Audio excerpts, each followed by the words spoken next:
que trata justamente de questões eleitorais. A gente vai acompanhar os detalhes desse adiamento sobre o novo Código Eleitoral. Acompanhe.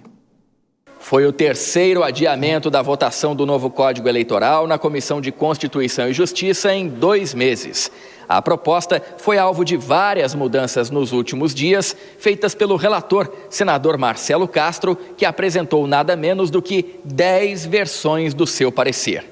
O ponto que continua gerando maior contradição e resistência é a chamada quarentena para policiais, membros do Judiciário e do Ministério Público. A medida prevê afastamento prévio dos profissionais das respectivas atividades pelo período de 2 anos. O senador Marcos Rogério criticou essa quarentena e comparou a restrição com outras atividades que exigem um tempo de afastamento menor. Não vou falar do apresentador de televisão. Não vou falar do influencer que tem alguns milhões de seguidores. E aqui nesse Senado Federal, de repente, não teriam algumas figuras exercendo mandato de senador da República porque é influencer, não poderia. Porque teria que ter 4 anos de quarentena para vir disputar um mandato eletivo. Um presidente de sindicato também não pode, porque tem público cativo. Mas esses aí não cometem crimes, não cometem exceções à lei. Não? Não mesmo? É só olhar para os fatos. Então, não podemos tratar a exceção como regra para estabelecer uma proibição, uma vedação, que é uma vedação, com todo respeito, vergonhosa. Outro ponto de controvérsia do Código Eleitoral é a determinação da reserva de 20% das vagas em eleições para mulheres no Legislativo Municipal, Estadual, Distrital e Federal, com exceção do Senado. A medida não tem apoio, por exemplo, do presidente do Senado, Davi Alcolumbre, que considera que a reserva de vagas para mulheres não é um caminho razoável para incentivar a participação feminina na política. O ponto do projeto que também gera divergência entre os parlamentares é o que proíbe que a propaganda partidária promova a divulgação de fatos sabendo ou devendo saber serem inverídicos, as chamadas fake news. E ainda, a medida estabelece que os recursos destinados ao financiamento de campanhas eleitorais não poderão ser utilizados para propagar discursos de ódio. O relator, Marcelo Castro, sugeriu que o texto retorne à pauta na próxima semana, mas o presidente da CCJ, Otto Alencar, defendeu que o senador articule a proposta com deputados para que as mudanças do Senado não sejam derrubadas quando o texto retornar à Câmara. De Brasília, André Anelli.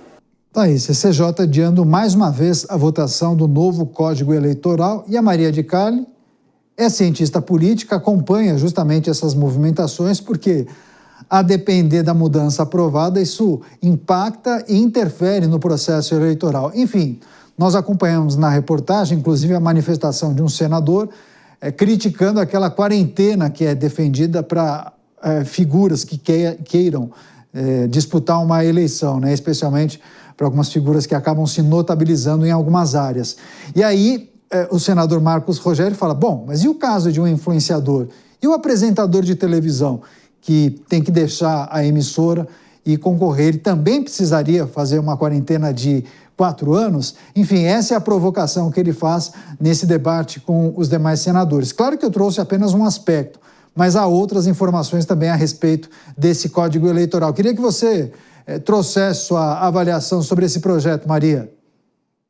Daniel, eu acho que é tudo muito delicado. Existem, além deste código que está sendo discutido aí no Senado, existem outras mudanças paralelas também ocorrendo com relação ao nosso processo eleitoral, né? Tem uma iniciativa do próprio Supremo Tribunal Federal com relação às candidaturas independentes, tem a questão da reeleição, não reeleição dos senadores, da reeleição dos cargos executivos, do aumento dos mandatos. São debates muito importantes que afetam muito a representatividade do nosso país. Acredito que há muitas problemáticas, inclusive problemáticas que tangem a questão da representatividade. Acho que o importante disso tudo, que é uma pauta que não foi discutida aqui, é trazer a questão do voto distrital novamente em pauta, que isso sim, a questão do voto distrital traz sim mais representatividade no Congresso, porque aí é o deputado ligado diretamente ao distrito, então você consegue entender do que aquele deputado está legislando diretamente com o eleitor,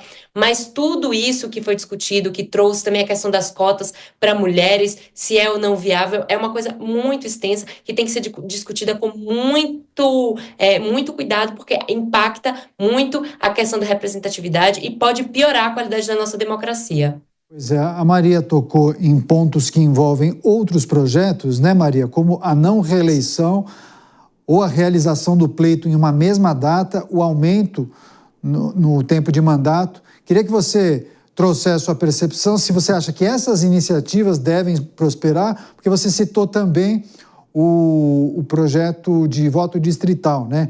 Há, inclusive, uma PEC que tramita no Congresso Nacional e que há um entendimento de muitas lideranças políticas de que esse projeto que defende o voto distrital, isso deve prosperar. Uma PEC, inclusive, de autoria de José Serra, de 2017, salvo engano. E isso deve avançar porque há muitos grupos políticos interessados em colocar isso em votação com alguns pequenos ajustes. Agora, essa outra iniciativa que você mencionou para o término da possibilidade de reeleição e também ajuste nos tempos de mandato, além da realização de todos os pleitos em uma única data. Queria que você trouxesse sua percepção em 2 minutinhos. Vou fazer. Rapidamente, sou favorável dessa mudança para o voto distrital, acho que é importante, e como você disse, o tempo político tá favorável para que isso passe agora. Temos lideranças importantes que carregam isso como pauta principal, uma delas é o presidente do PSD, o Gilberto Kassab. Sobre a questão da unificação de mandatos, né, que você disse, unificar as eleições municipais, estaduais e federais num só pleito eleitoral, eu acho isso muito complicado, muito difícil, porque a gente vai ter muitos candidatos, então imagine, o eleitor vai ter que escolher algo em torno de 8 candidatos de esferas diferentes, você vai perder muita qualidade do debate político, e as pautas municipais correm o risco de cair no ostracismo para as pautas federais. E quem está junto ali com o eleitor é justamente quem governa as cidades. Então, eu sou completamente contra essa questão de unificar as eleições federais, estaduais e municipais. Quanto à reeleição, eu acho que é um debate mais extenso. Tudo depende para a gente ver casos em outros países que funcionam bem ou não. Caso por caso, e a gente vai entender melhor. Mas isso de unificar, sou muito contra essa possibilidade. Pois é, porque inclusive você acaba não privilegiando o debate sobre as demandas do município, né? Porque a eleição para prefeitos e também para vereança é uma eleição diferente, a dinâmica é diferente e as discussões tratam muito mais sobre a demanda daquelas cidades. Para quem não sabe, a Maria de Calha, além de cientista política, trabalha na Câmara Municipal de São Paulo e entende justamente essa dinâmica, né, Maria? Mais 30 segundos para você. É importante privilegiar o debate quando a gente trata de uma eleição municipal. 30 segundos. Eu vou falar do Franco Montoro, então. Ele falava que a gente mora nas cidades, e é nas cidades que a gente tem o melhor tipo de governança.